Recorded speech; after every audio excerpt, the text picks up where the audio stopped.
मैले नाम दिएको सुजीको बिस्कुट बनाउन जाँदैछु आज। फर्स्टमा चाहिँ यो सुजीलाई यसमा चाहिँ मसिसकेँ। यसले जति सक्दो फाइनली मैले चाहिँ यो बनाएर चाहिँ सिकाएँ। साह्रै गर्ने साथै बिस्कुट बनाउनको लागि रेडी भएको।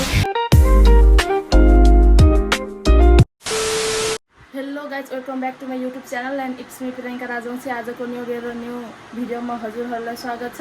अब डे त किन भनौँ भन, रातिको कति 9, साढे 9, 10 बजिसक्यो गाइज। 10 बज्न अब यस्तै 20-25 मिनट होला। आज राति भ्लग बनाउँदैछु किनकि भोलि चाहिँ हाम्रो नागपञ्चमी र थारू जातिहरूको चाहिँ गुरुही मतलब गुरिया। अब भोलिको दिन चाहिँ हामी थारू जातहरूले के भन्छन् रे, चिल्लो रोटी अथवा मासु अनि अरू के परिकार पकाउँछौँ। आज चाहिँ म भोलिको लागि चाहिँ यो खानेकुरा पकाउँदैछु। त्यसैले चाहिँ यो ब्लग मैले राति स्टार्ट गरेको। मैले के पकाउँछु भनेर हजुरहरूलाई अहिले देखाउँछु है। म चाहिँ होइन त्यो सुजीको के अब मैले नाम दिएको सुजीको बिस्कुट बनाउन जाँदैछु आज। यसमा राख्ने। हेलो गाइस, के छ खबर?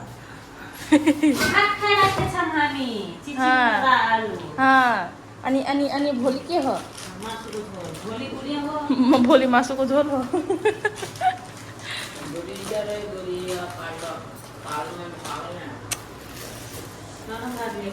पिटाए पैबे। अनि यो चाहिँ हो चामलको पिठो अनि यो चाहिँ हो सुजी। अब यसैमा मिक्स गरेर किन हेरेको गाइज? किन के यस्तो काके नानी गाह्रो हामी भात खान लाग्को हो।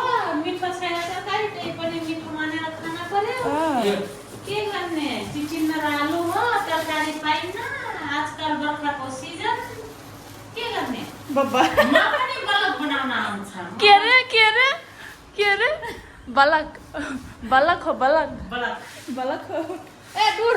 अनि यो चाहिँ हाम्रो केटो। ए उता जा भार केटो जा। यस्तो खिच्न त मलाई आउँछ के। अरू यस्तै हो। हामी फर्स्टमा चाहिँ यो सुजीलाई राख्ने सबै। आज प्रियङ्काको रेसिपी।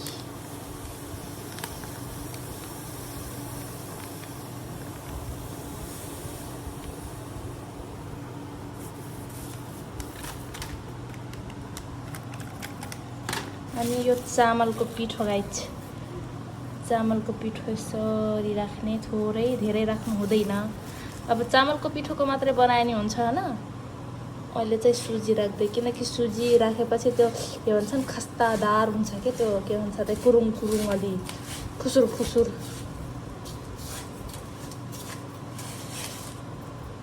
अब 3जना व्यक्तिलाई कति धेरै चाहियो होइन। अब साथी ल्याए त अलग बात हो।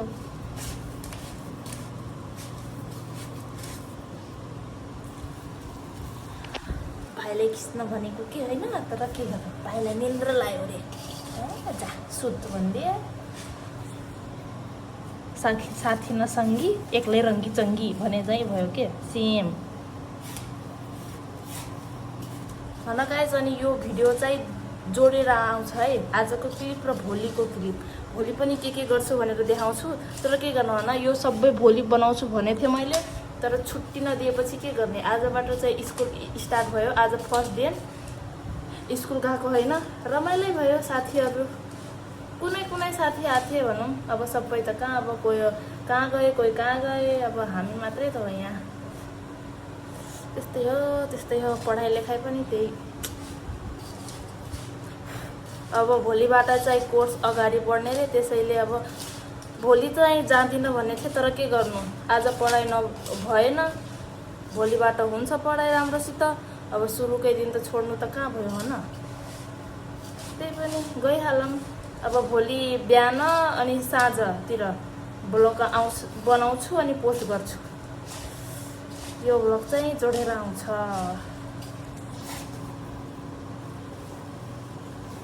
अब यति भएपछि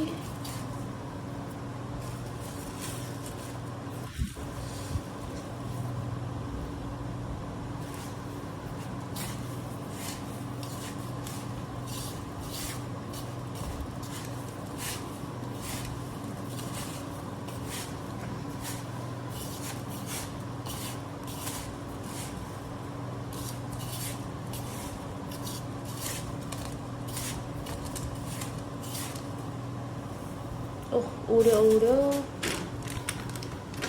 अब यति चाहिँ राख्नु पर्यो। अब चाहिँ यो तेल छ नि, यो तेल खनाउँदै यसलाई मोस्दै गर्नु पर्यो कि। अब क्यामेराम्यान नभएपछि यस्तै त हो होइन। यो चाहिँ तेल राखेर यो यसमा चाहिँ मोसिसके यसलाई जति सक्यो त्यति मोस्नु होला होइन। अब हजुरहरूसित घिउ छ भने घिउ पनि हाल्दा हुन्छ, त्यसले टेस्ट अझै बढ्छ।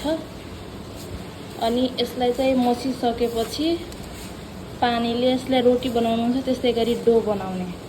साथीहरू होइन, मैले चाहिँ अब यो डो चाहिँ बनाएर सकिसकेँ। कस्तो के साथीहरू बाहिर यति पानी परिरहेको छ कि भोइस चाहिँ कस्तो के अनक्लियर आइरहेको भनेको कि सानो आइरहेको भोइस पनि। अब यसलाई चाहिँ यो डो बनाएर सकिसक्यो। अब यसलाई चाहिँ यो छोटो छोटो डल्लो बनाएर थ्याप्चो पार्ने हुन्छ क्या। त्यो के भन्छन्, रोटी बनाउनको लागि यत्रो यत्रो बनाउनुहुन्छ त डल्लो, त्यस्तै गरी पार्ने। तर यो चाहिँ सानो सानो पार्ने। अलि हजुरहरूलाई म दुई तिनवटा डल्लो पारेरै देखाइदिन्छु। पहिला डल्लो पारेर मैले देखाउँछु। हस् छ्या कस्तो के साथीहरू हो न, म त यो भिडियो बनाउने चक्करमा होइन यो चिनी नै हाल्न बिर्सेछु कि यसमा। अब यति धेरै बनाएको थिएँ हेर्नु, सबै फेरि बिगारेर मुछेर अब यो चिनी घोल्न लाग्यो के। त्यट यस्तो भुसुक्कै बिर्सेँ कि एकैछिनमा फेरि अहिले हाल्छु भनेको चिनी। अब फेरि यहाँ यो मुस्नु पर्यो, अरू पिठो हाल्नु पर्यो। मेरो खप्पर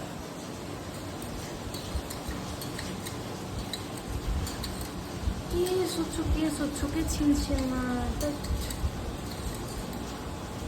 अब कति राति हुने हो त्यसै त यहाँ कति 10 बजेर नि कति भइसक्यो। हेर्न सक्नुहुन्छ आफै 10:30 भइसक्यो। कतिखेर सक्ने होला।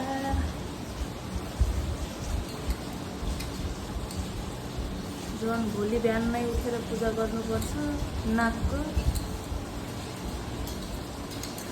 आज नै यस्तो बिजो भइसक्यो। अनि यो बाहिर चाहिँ पानी आएर केही अनि मेरो भोइसमा चाहिँ नजानु होला है एउटा, किनकि म थारूको छोरी। अनि पहाडी बोल्न चाहिँ आउँथ्यो पहिल्यै भनौँ। अब म चाहिँ पहिल्यै नै पहाडीको घरमा हुर्केको केटी। पहिला चाहिँ पहाडी मात्रै बोल्थेँ कि म थारूको मलाई ती पनि आउँथेन पहिला। अब हामीले चाहिँ बस्ने ठाउँ चेन्ज गरेर अब त्यो ठाउँदेखि त्यो ठाउँ, त्यो ठाउँदेखि त्यो ठाउँ गएर 3 ठाउँमा चेन्ज गरिन्छ रहेछ हामीले चाहिँ। अनि त्यही भएर मेरो चाहिँ टोन अलिक फरक आउँछ कि पहाडी बोल्दा। थारू मात्रै बोलेर क्या हो त्यस्तै। पहिला चाहिँ म प्रशस्त एकदम प्रष्ट के पहाडी मात्रै बोल्थेँ। थारूको ती पनि आउँथेन पहिला मलाई। आजकल त खच्चर भइसकेको छु गाइज, थारू पहाडी मिक्स भएर। अब यो कुन धुनीमा घुलिने हो त्यो नि थाहा भएन।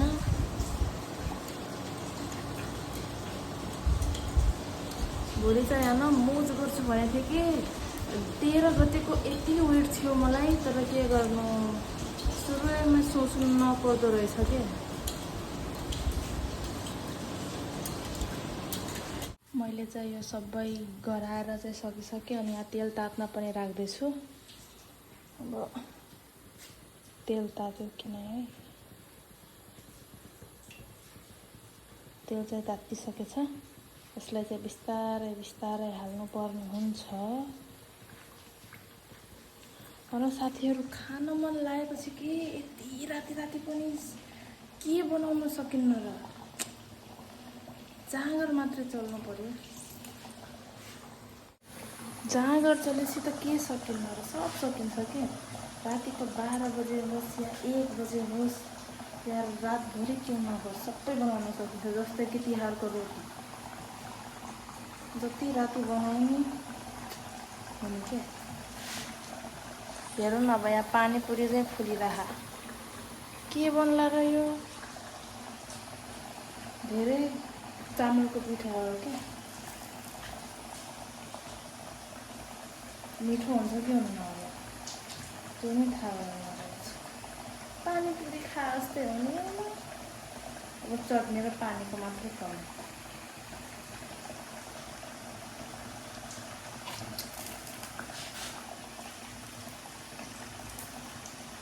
आम्बो अब हेर्नु यहाँ पाक्दै गर्छ यहाँ चाहिँ तर त खाँदै गर्ने के तातो भयो हेर्नु यति भयो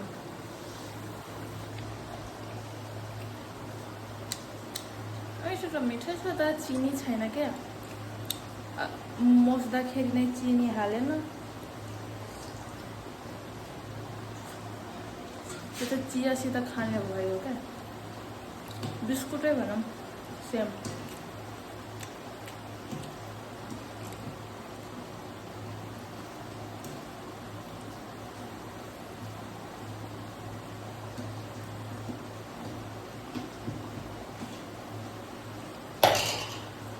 मिठो त मिठै छ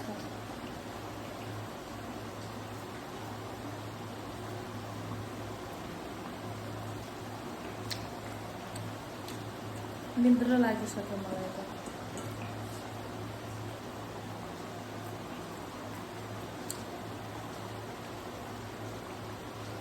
यो भोलक बनाउँदाखेरि हात पनि कति दुख्ने क्या साथीहरू बानी नपसेर होला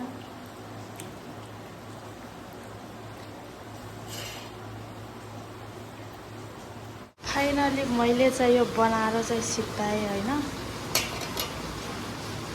अब भिडियोमा जस्तो आए पनि खानामा चाहिँ मिठै छ है त्यो चाहिँ यो कुरुङ फुसुर फुसुर छ यो पकाउँदै खाँदै जाउँ त अब सकिसक्यो टाइम पनि सुत्ने टाइम भयो कति 11:30 भइसक्यो क्या म चाहिँ अब सुत्न गएको by by guys good night अब भोलि भेटौँला गुड मर्निङ गाइज होइन म चाहिँ नुहाइ धुवाइ गरेर अब पूजा गर्नतिर लागेको देख्न सक्नुहुन्छ तयार छ मेरो थाली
फाइनली गाइज पूजा गरेर पनि सकियो म चाहिँ होइन अब पूजासुजा गरेर चाहिँ स्कुल जानको लागि रेडी भएको मैले ड्रेस किन लाएको छैन भनेपछि मेरो पुरानो ड्रेस सानो भयो के अनि नयाँ ड्रेस सिलाउन दिएछु अब नयाँ ड्रेस चाहिँ पर्सिबाट लाएर जान्छु सायद अब साँझ भेटौँला फाइनली गाइस म चाहिँ अब स्कुलबाट आएर चाहिँ यहाँ आइस खाँदैछु अनि यहाँ छन् मेरो दिदी घर आएर चाहिँ हेर मम्मीलाई खोजेको त मम्मी नै कहाँ जानु रह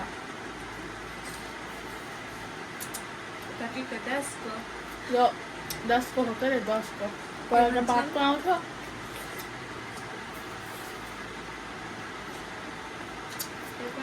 चिसो हो क्या चिसो कपाल पनि देख्न सक्नुहुन्छ यहाँ भिज्रिङ्ग परेको